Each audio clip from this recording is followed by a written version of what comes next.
ಮುಟ್ಟಿ ಕೆಟ್ಟವನು ಇಂದ್ರ, ಮುಟ್ಟದೆ ಕೆಟ್ಟವನು ರಾವಣ, ಹೇಳಿ ಕೆಟ್ಟವನು ವಿಶ್ವಾಮಿತ್ರ, ಹೇಳದೆ ಕೆಟ್ಟವನು ಸತ್ಯ ಹರಿಶ್ಚಂದ್ರ, ಕೊಟ್ಟು ಕೆಟ್ಟವನು ಕರ್ಣ, ಕುಡದೆ ಕೆಟ್ಟವನು ದುರ್ಯೋಧನ. ಲೇ ಪ್ರೇಮರಾಜ್, ನೀನೇನೇ ಮಾಡು ಈ ಸಮಾಜ ನಿನ್ನನ್ನು ಕೆಟ್ಟವನು ಅಂತ ಪಟ್ಟ ಕಟ್ಟೆ ಕಟ್ಟುತ್ತೆ. ಅಂದ ಮೇಲೆ ಈ ಸಮಾಜದ ಬಗ್ಗೆ ನೀ ತಲೆ ಕೆಡಿಸಿಕೊಳ್ಳಬೇಡ.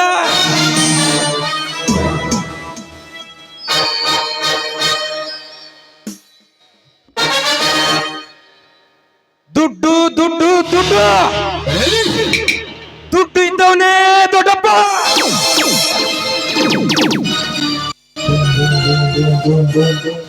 ದುಡ್ಡು ಅಂದಿದ್ದರೆ ಸಾಕು ಈ ದುನಿಯಾದಲ್ಲಿ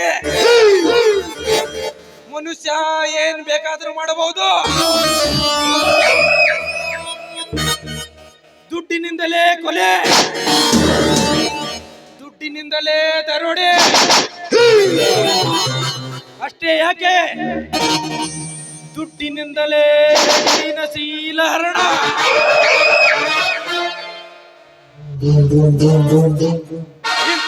ಹಿಂದೊಮ್ಮೆ ನಾನು ಅಲ್ಪ ಶ್ರೀಮಂತ, ಇಂದು ಲಕ್ಷ್ಮೀಪತಿ. ಹೌದು, ನಾನೇ ಲಕ್ಷ್ಮೀಪತಿ.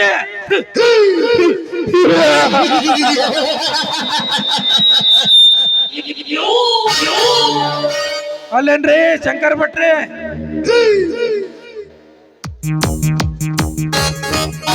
ಹೌದ್ರಿ ಸೌಕಾರ, ನೀವ್ ಮಾತು ಅಗದಿ ಕರೆಕ್ಟ್ ಅಂದ್ರೆ ಕರೆಕ್ಟ್ ಅದ ನೋಡ್ರಿ. ಈಗಿನ ಕಾಲದಾಗ ದುಡ್ಡಿದ್ದವನೇ ದೊಡ್ಡಪ್ಪ, ಕಾಶಿ ಇಲ್ಲದ್ರ ಒಂದು ಕೂಸುರುಕಿ ಮಾತು ಕೊಡಲ್ರಿ ಸೌಕಾರ.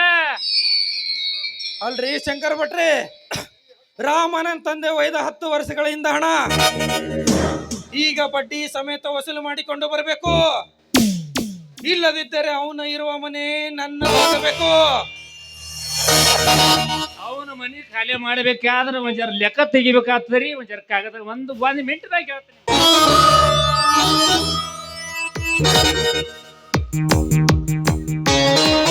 ಸಾವುಕಾರ, ರಾಮಣ್ಣನ ತಂದೆ ಒಯ್ದುದು 5 ಲಕ್ಷ ರೂಪಾಯಿ, ಅದಕ್ಕೆ ಬಡ್ಡಿ ಸೇರಿಸಿ 7 ಲಕ್ಷ ರೂಪಾಯಿ ಮಾಡಿಟ್ಟೇನ್ರಿ. ನೀವೇನು ಕಾಳಜಿ ಮಾಡಬೇಡ್ರಿ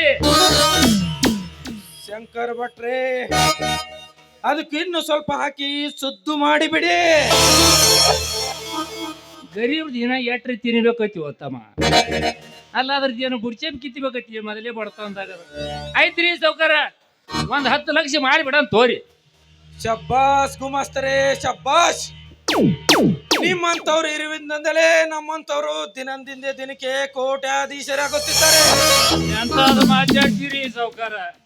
ನಿಮ್ ಮನ್ಯಾಗ ಅಡ್ಗಿ ಬಟ್ಟ ಆಗಿತ್ತು ನನಗ, ಇಲ್ಲಿ ತಂದು ನಿಮ್ ಮನ್ಯಾಗ ಗುಮಾಸ್ತರ ಆಗಿ ಹಚ್ಚಿರಿ. ಸರಿ ಹೇಳ್ಬೇಕಾದ್ರಿ, ನೀವು ಮನುಷ್ಯರಿಗೆ ಹುಟ್ಟಿದ್ರಿ ಅಂದ್ರ ನೀವು ದೇವ್ರ ಇದ್ದಂಗ. ನನ್ನ ಪಾಲಿಗೆ ಸಾಕ್ಷಾತ್ ದೇವ್ರ ಸಾಮಾನ್ಯ ಇದ್ದಂಗ್ರಿ. ಸಾಮಾನ್ ಅಂತೇನ್ರಿ? ಸಾಮಾನ್ ಇದ್ದಂಗ, ಸಾಮಾನ್ಯ. ಶಂಕರ್ ಭಟ್, ಅದೆಲ್ಲ ಆಮೇಲೆ ಮಾತನಾಡೋಣ. ಮೊದಲು ರಾಮನ ತಂದೆಯನ್ನು ಕರೆದುಕೊಂಡು ಬನ್ನಿ. ಅಲ್ರಿ, ಇನ್ನ ಈಗ ಲೆಕ್ಕ ತೆಗೆದಿರಿ, ಪಾಪದ ಕರ್ಕೊಂಡ ಅಂದ್ರೆ ಸತ್ತು ಹೋಗ್ತದ. ಕರ್ಕೊಂಡು ಬಾತೀರಿ ಹಂಗದ್ರ? ಹಾಗೆ ಬರುವಾಗ ತೋಟದ ಮನೆಗೆ ಹೋಗಿ ರಾತ್ರಿ ವ್ಯವಸ್ಥೆ ಮಾಡಿ ಬೆಂಗಳೂರಿಂದ ನನ್ನ ಫ್ರೆಂಡ್ ಬಂದಿದ್ದಾರೆ.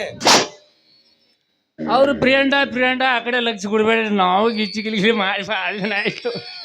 ನಮ್ಮ ಕಡೆ ಜರ ಲಕ್ಷ ಕೊಡ್ರಿ ಆಯ್ತು. ಹೋಗಿ ಕರ್ಕೊಂಬಲ್ರಿ ಸಾವ್ಕಾರ, ಹೋಗಿ ಬರ್ತಾರಿ.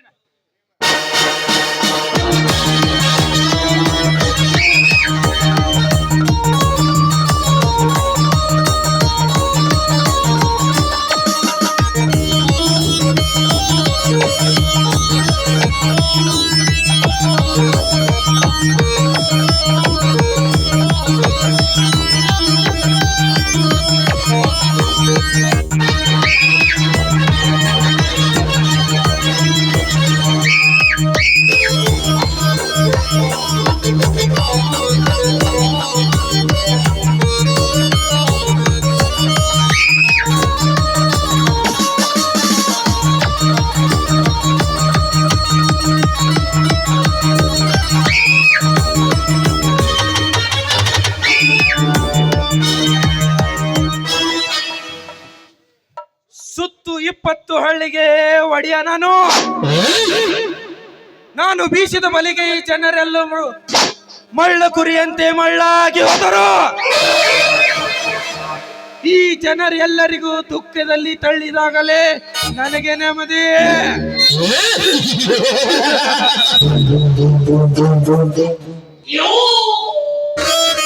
ಲೇ ರಾಮ, ತುಂಬಾ ದಿನದಿಂದ ಹೊಂಚು ಹಾಕುತ್ತಿದ್ದೆ. ನಿನ್ನು ಹಾಗೂ ನಿನ್ನ ತಮ್ಮನನ್ನು ಹೊಂಚು ಹಾಕಿ ಕೊಲ್ಲಬೇಕಂತ ಕಾಯ್ತಾ ಇದ್ದೆ. ಹದ್ದಿನಂಗೆ ಕುಕ್ಕಿ ತಿನ್ನದಿದ್ದರೆ ನನ್ನ ಹೆಸರು ಪ್ರೇಮರಾಜನೇ ಅಲ್ಲ.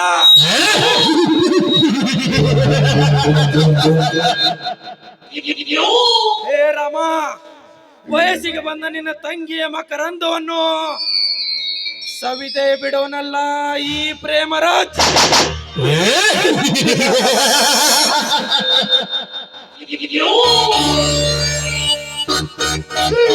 ಸೌಕರ್ಯ ಅಪಘಾತ ಐತಲ್ಲ ರೀ. ಒಟ್ಟಿದ್ದ ಗಂಧದ ಲಾರಿಯನ್ನು ಹೊಸದಾಗಿ ಬಂದಿರುವ PSI ಹಿಡಿದು ಬಿಟ್ಟನಲ್ಲ ರೀ. ಏನು ಹೇಳ್ತಿದ್ದೆ ಕರಿಯ? ನಮ್ಮ ಗಂಧದ ಲಾರಿಯನ್ನು ಹಿಡ್ದನ? ಯಾರು ಅವನು? ಹೇಳಿದನಲ್ಲ ರೀ ಸೌಕರ್ಯ, ಹೊಸದಾಗಿ ಬಂದಿರುವ PSI ಸೌಕರ್ಯ.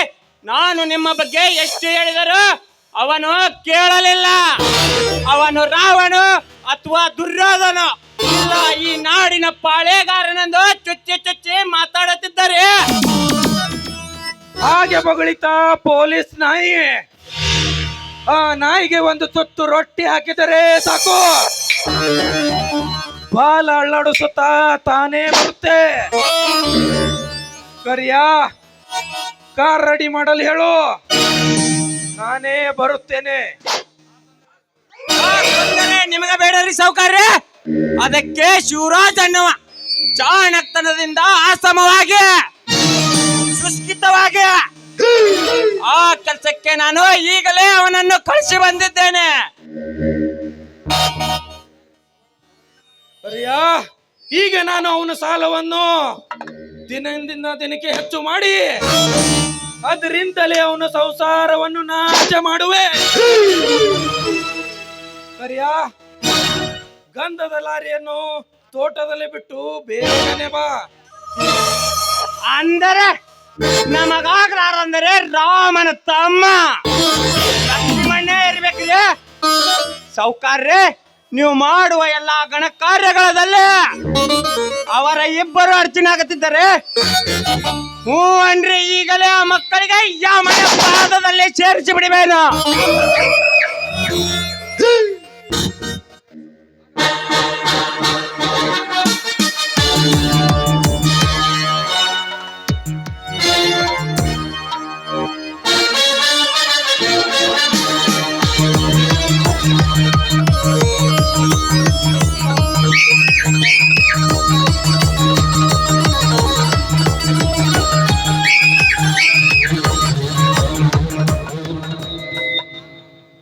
ಲೇ ರಾಮ, ಈ ವಿಷಭರಿತ ನಾಗರಾವಿನಿಂದ ನೀನು ತಪ್ಪಿಸಿಕೊಳ್ಳಲು ಸಾಧ್ಯವೇ ಇಲ್ಲ.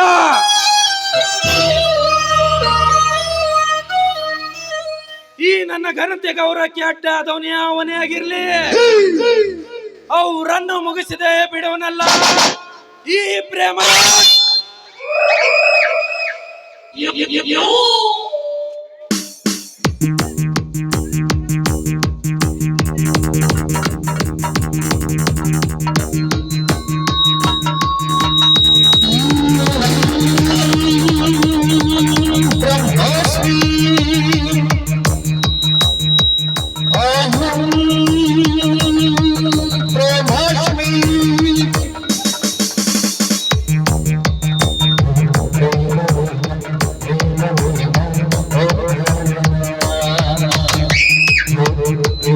ಯಾಕೋ ಟೈಮೇ ಪಾಸ್ ಅಲ್ಲಾರ ಬಿಟ್ಟಕ್ಕ ಅರ್ಧ ಅದಿಗೆ ಹೊಡ್ಕೊಂಡು ಬಂದಿಡ್ರಿ. ಅದು ಕೂಡ ನಿಂತ್ರಿ ಕೆಲ್ಸಿಗ. ಹಾ 1 2 3 ಬರ್ಲಿ.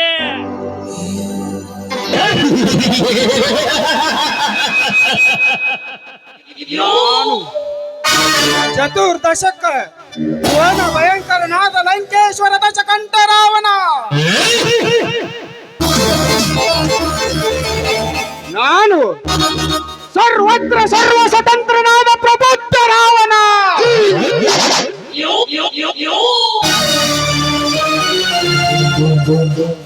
ಎಲ್ಲ ತಂಡೋಪತಂಡಗಳನ್ನೇ ಕಂಡಾಡಬಲ್ಲ, ದಂಡು ದಾಳಿಗಳಿಗೆ ಮುಂದ ನಾಯಕನಾದ ಗಂಡನೆಯ ಗಂಡನ ಗಂಡನಾದ ಪ್ರಚಂಡ ರಾವಣ. ನಾನು ಪ್ರಚಂಡ ರಾವಣ.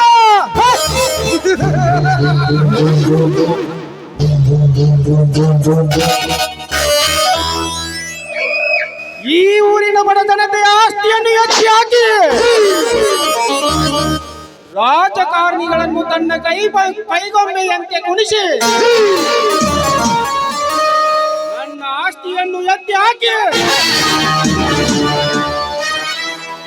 ತಾನೇ ಕಲಿಯುಗದ ಸತ್ಯ ಹರಿಶ್ಚಂದ್ರನಂತೆ ಈ ಊರಿನಲ್ಲಿ ಬಾಳುತ್ತಿರುವ ಪ್ರೇಮರಾವ್ ನಿನಗೆ ತಕ್ಕ ಪಾಠ ಕಲಿಸಲು ಸಿದ್ಧನಾಗಿ ಬಂದಿದ್ದಾನೆ.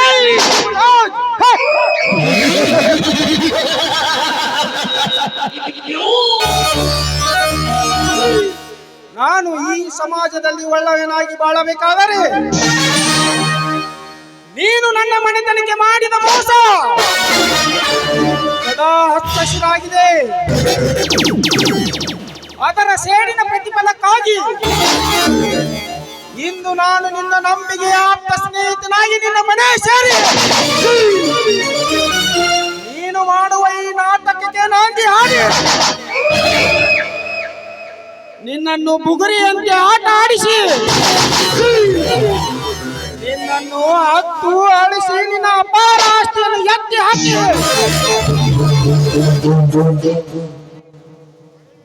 ಕೊನೆಗೆ ನಿನ್ನನ್ನು ಹೊತ್ತನಂತೆ ಮಾಡಿದಾಗಲೇ ನನ್ನ ಎತ್ತವರ ಆತ್ಮಕ್ಕೆ ಶಾಂತಿ ಸಿಗೋದು.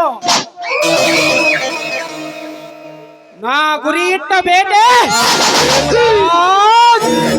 ಬರುವೆ.